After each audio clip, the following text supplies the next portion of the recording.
supply chainers, wherever you are in the world. This is Sarah Barnes-Humphrey with you today.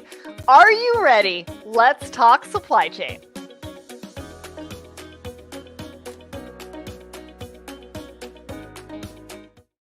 Good morning, everyone, and happy Tuesday.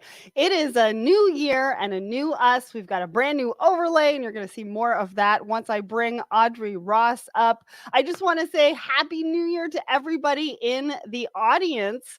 Welcome to 2024. This is our first Thoughts and Coffee of the year. My name is Sarah Barnes-Humphrey. I'm the founder and host of Let's Talk Supply Chain, the Blended podcast, as well as the founder of the Blended Pledge. I've got a little bit of a cough today, so hopefully we'll be able to get through this without too much coughing. And I am not working this week except for coming to see you guys this morning. And then I've got another call on Thursday, but I can spend most of the week with my nephew, which I'm excited about. All right, let's talk about what is happening at Let's Talk. Oh, before we do that, I do need to give a shout out to our show sponsor. So are you ready to find your tribe? If you are struggling to find a supply chain community of like-minded professionals where you can level up, network, learn about best practices from experts in supply chain, professional development, and marketing, look no further. We created the Secret Society of Supply Chain to provide a safe space, a community for everyone in supply chain. We offer unique opportunities for everyone to connect, to grow in our three distinct value-packed communities: the supply chainers, women in supply chain, and the creative room. From the learn at your own pace, content-rich approach of the supply chainers to the empowering community-focused space of women in supply chain and the marketing mastermind of the creative room, we mean it when we say there's truly a place for everyone. When you join one of our communities, you'll gain access to a wealth of knowledge, resources, expertise, and my favorite part, opportunities to build genuine connections with like-minded professionals, whether you are a seasoned professional or just starting out. You will find a supportive and collaborative environment that fosters learning, connection, and long-term growth. Head over to letstalksupplychain.com, and the link is in the comments to explore which community was made for you. All right. Let's get to our new episode. So this is the first episode of 2024, and it's with Relax. Now, if you watch the YouTube version of this, this is one of the episodes that I recorded in studio in Atlanta in person with both of these amazing professionals. Now, we talked about Kate's woman in supply chain journey, and then we dove right into who Relax is. And next week, Relax is going to be on Thoughts and Coffee, and we're going to be talking about something really exciting, a collaboration between Let's Talk Supply Chain and Relax coming out for this year. So stay tuned. Come back and see us next week. But before you do that, go and check out episode 383 and find out more about them. All right, what else is next?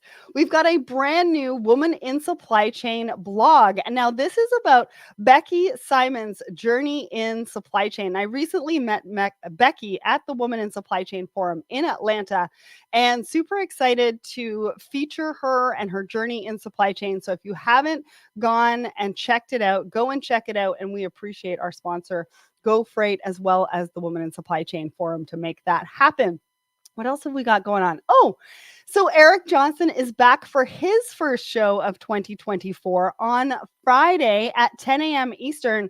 And he's talking about why shippers need rate management technology. Now, go and click the attend button. Even if you can't attend live, we will send you the recording so you can go and check that out, but only if you click the attend button. And so go and check that out.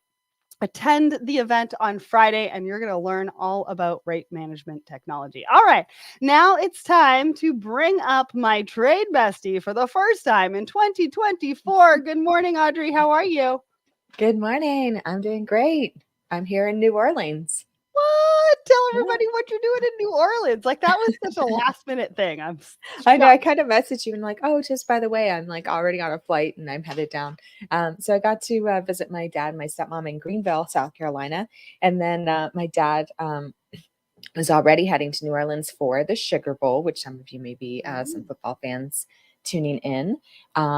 He's a disappointed person this morning, but Oh, I'm I sure don't even know. the other two, the other team won. So we ended up, I came with him for that road trip. We drove over to New Orleans, a little stop in Laurel, Mississippi with some friends, and got to bring in the New Year, New Orleans style, decked out hats, live music, champagne. So it was great. So I yeah. love that. I'm so glad you had a good time. I'm going to be in New Yeah. Orleans at the TMSA conference in June. I haven't been to New Orleans in 5 years, so that should be fun. All right. For Oh, anybody this who would be. doesn't know who you are, Sure. tell them who you are and what you do. Oh yeah, for sure. It's just Audrey here in New Orleans. So I'm currently the import and export compliance manager at Orchard Custom Beauty. So we're an award-winning business-to-business private labeling company that specializes in beauty tools, bath accessories, and cosmetics. So some of you might know that we're dealing with a lot of issues on the Red Sea, which I'm sure we'll get into later. Mhm. But yeah, I spend my time sort of moving those goods around the world. We ship to about 20 different countries. So that's my kind of day-to-day. Keeps me busy. Awesome. Awesome. Well, if anybody's in the audience, let us know where you're coming from. We want to hear from you. Over on my personal, I want to say Happy New Year to Davin, Peter, Gangandeep, and Catherine. Good morning. Thank you all for joining us. Happy New Now, Year. we've got a lot to get through because usually I do 3 articles, but I You jammed actually it. decided to do 4 because I found something in between when I decided to do the articles that I thought everybody wanted to know about. So I guess we'll see. But before we get into your market update, because I do want to talk about the Red Sea, let's get into the poll of the week. So the question that we asked everybody last week, what emoji best describes your 2023? I really like this one. That's a good one. 44% of you said The head crazy, exploding. the head exploding emoji, which I think is everybody's feeling. Like I was almost like everybody was like, bring on New Year's, goodbye 2023. Yeah. 2024 is going to be absolutely phenomenal. And then we had a tie. So 23, well, kind of a tie. 23% of you were like, I worked the whole time. 24% of you looked like you either played it super cool or you were in sun for most of 2023. I'm not entirely sure with that one. And then 9% of you were like, I was a rock star. So, what did you think about this? Which emoji would you choose? Oh, I selected the head exploding emoji. It was best describes my 2023. It was a very interesting year. I think a lot of people can say that there was just a variety of situations and things going on. Trying to think through, where am I at? What am I doing? It seemed to be sort of a reflective year, like a philosophical existential crisis year. So I think it's interesting to see that 44% of us were in the same sort of spot. I am with the 44%. Now, I have to show you this one. It's the comments, right? Jim put the emoji as a fire extinguisher. And I was like, we should have put that as one of the options. That would just cover like the last week though, Like I hope that wasn't everybody's like full year, although it did seem a little bit like that. Although the mind exploding plus the fire, I don't know. I don't know.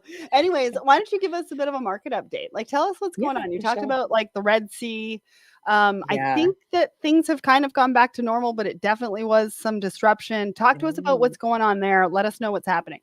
It's rough. We've got issues on both canals, right? So we've got our little shortcuts that the market has been using for probably the past 30, 40 years, 20 years.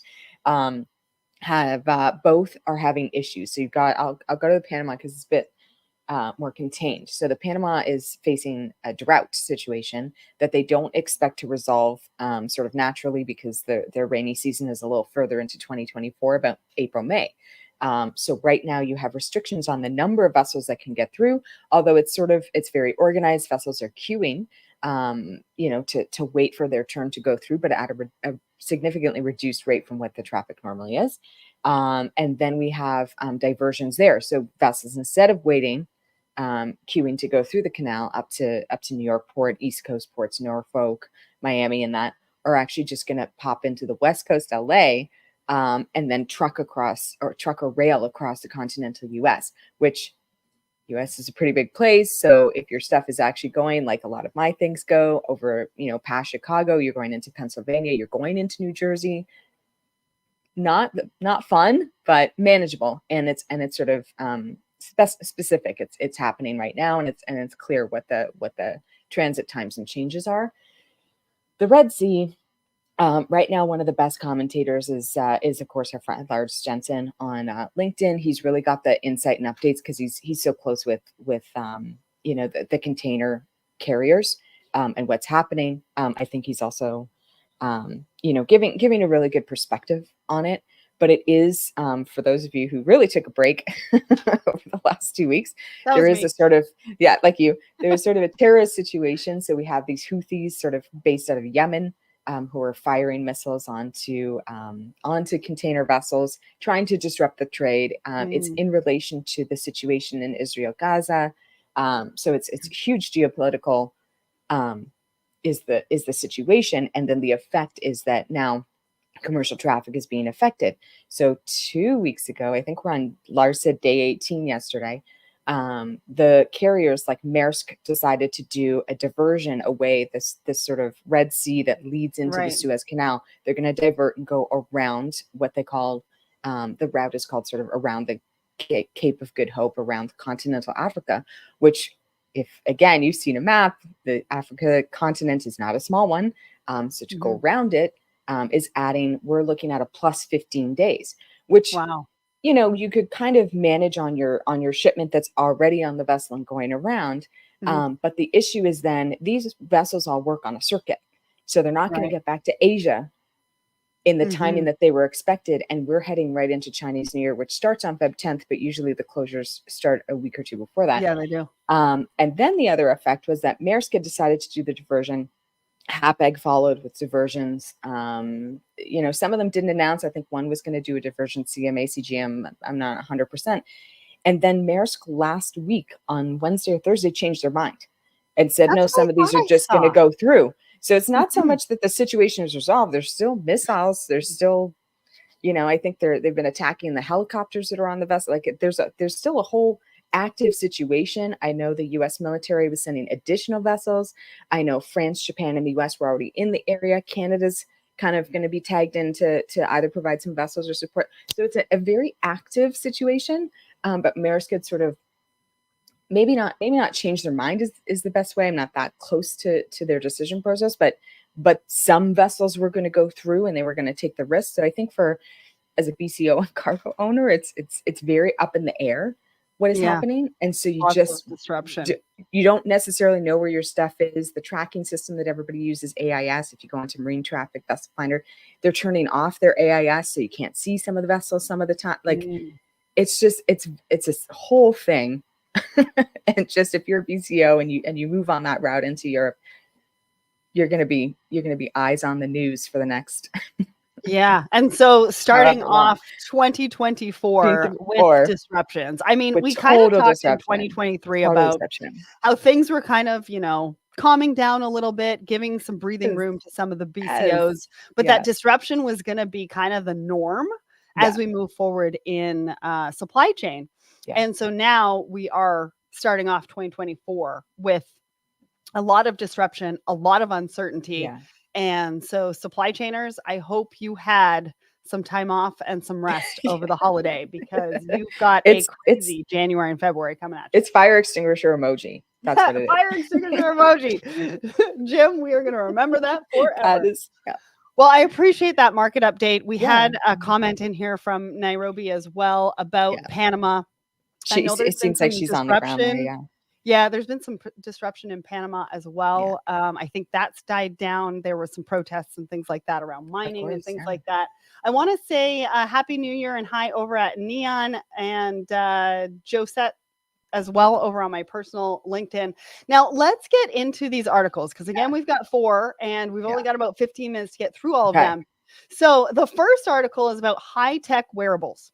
Now, we've talked about humans and robots in warehouses. We've talked about humans or robots potentially taking over some of the jobs, people being a little bit worried about that. I even had a conversation on Christmas Day with a family member about this particular subject. And so I literally just sent this article over to him because I was like, humans and robots can work together and you don't have to let people go.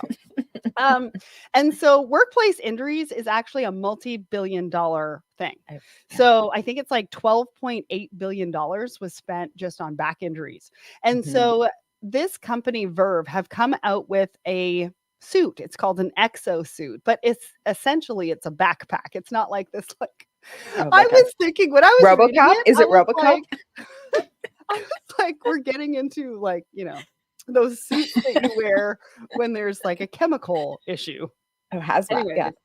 but it's a backpack and it takes 40% of the weight of 50,000 pounds, which I'm a little bit shocked at. Oh, 65 to 85% it reduced in back injuries, which is a lot of money when you think about $12.8 billion.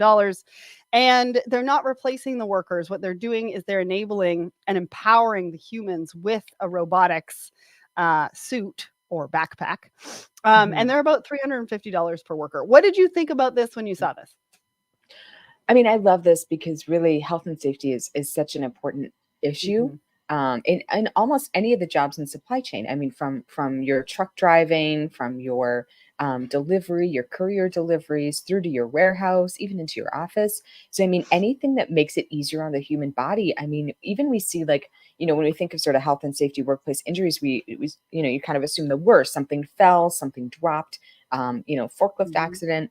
But what we kind of forget about, maybe because I'm getting a bit older, is the repetitive, right? The repetitive injuries that you have from always moving a certain way, always lifting a Yep. certain weight in a certain way. And so it does take some wear and tear on your body. And, humans are living longer, and it'd be great if that could continue for everyone in our industry. So I think it's a great thing. I think it's an addition. I think it's a resource, Mhm. that helps us do our jobs better and more safely. Well, and I think people can wrap their heads around this a little bit more. Yes. Yeah. Yeah. It's not a robot dog in the warehouse, right? Which is fun. I want the It's fun. dancing robot. I'm going I back mean, to we I all started off want the dancing robot in the warehouse, but also the exo bags where we can lift the boxes without like getting a weird shoulder injury because you get surgery so on that we can shoulders. dance with the Right. robots. Exactly. I mean, Exactly. I started off 2023, I think it was Manifest in Yeah. January last year. I was on stage with DHL and I was like, I just want a dancing robot. Just Exactly. want a dancing robot. That's It's a all. small ask. It's a Because we were thirty talking about thousand robotics. dollar ask, whatever. Anyways, all right, let's move on. Dan says the Exo Suit wearables is an Uh, interesting concept, and I want to give yeah. a shout out to Larry. I think he just joined us, Ramon, and Peter as well over on my personal. If you don't see the links on my personal LinkedIn, don't worry. After the show, I will be putting those in the comments, so you'll be able to have access to those. All right. Mhm. So the next article, this isn't really an article. This is the A Sustainable reminder. Development Goals. And the reason why I'm bringing this up is because, again, we're all talking about New Year's resolutions. And I had this conversation Mhm. with somebody on my team the other day. And she was like, what do we want to put out about New Year's resolutions? And I said, well, I really want us to stop focusing on what's wrong with us and what we have Mhm. to fix, which Mm. I feel like New Year's resolutions are all about. It's like, I don't look good, so I need to go and work out, and I need to make sure that I work out every single day, and that Yeah. I don't eat as much food, and da da da da. And so I want to stop focusing on what is wrong with us and what we need to fix and turn that focus onto something outside of ourselves. I started Mhm. this, I think, last year or the year before, talking about New Year's resolutions and picking a sustainable development goal. There are enough of them here.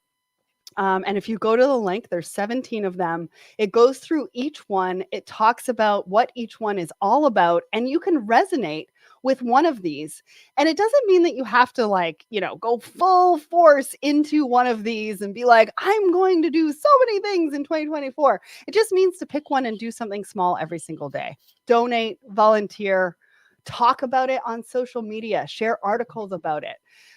There's so many different things that we can do. And I think if we each pick one, I think about the impact that we can make as a New Year's resolution. Mhm. Audrey, I think you were with me here last January talking about this with me.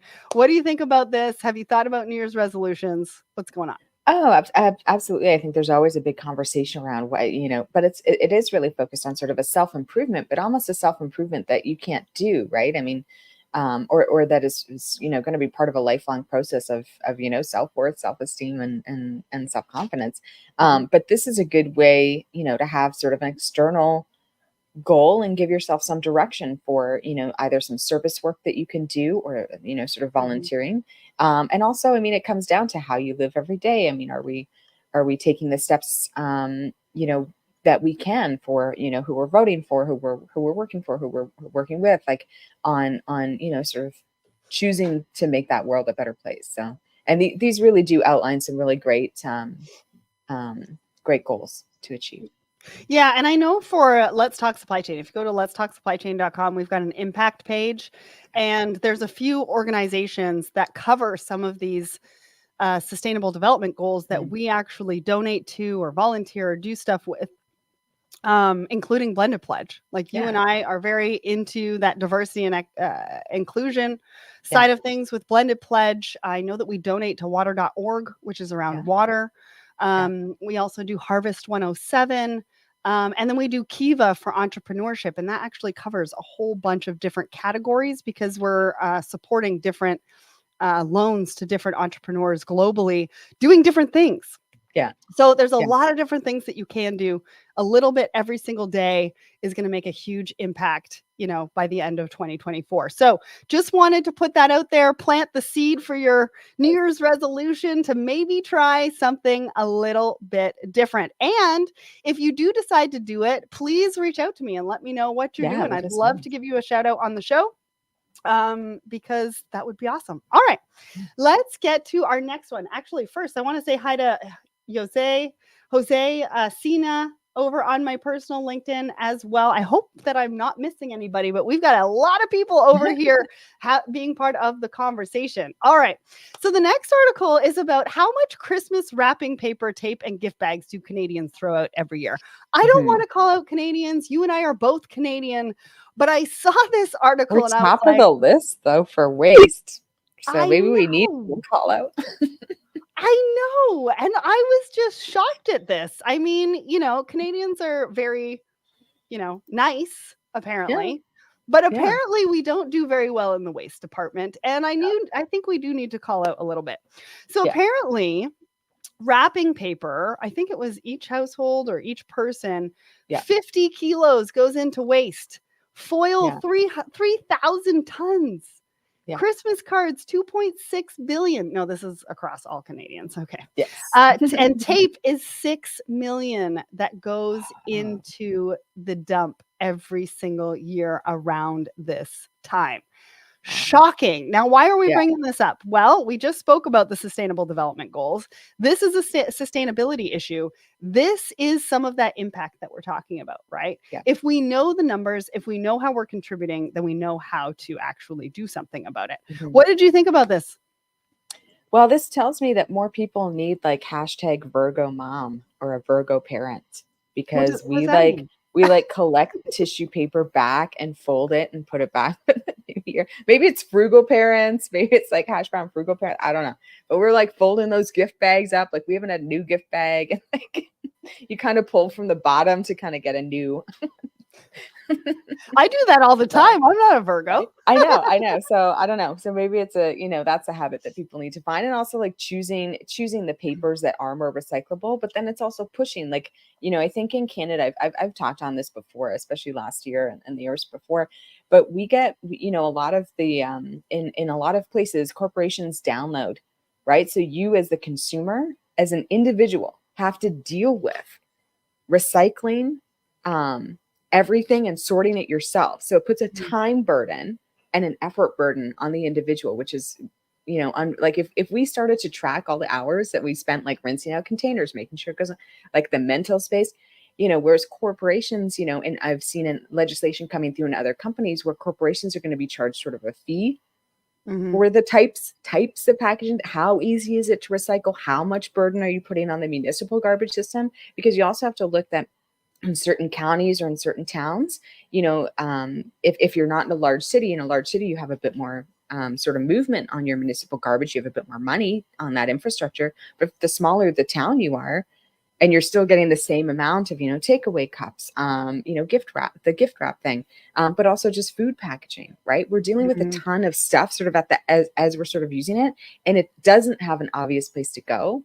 And who is paying for that cost? Is it built in when the company that is producing it, are they paying anything? Maybe not. What are the regulations? Are they allowed to do these types of things? So where you see these plastic bans or these, black plastic, as we're trying to kind of move forward, like those are good things. And you can, write to your counselor, write to your MP or your, congressman, statesperson to kind of advocate for those things as part of the previous article's SDG goals. There you go. See, a There we little bit go. goes a long way. It goes But a long way. actually, A long way. when you were just talking about that, the rules and regulations and how they Yeah. change, it makes me think about customs rules and regulations and how Right. supply chainers have to keep on top of that. And how do Yeah. we help them keep on top of that?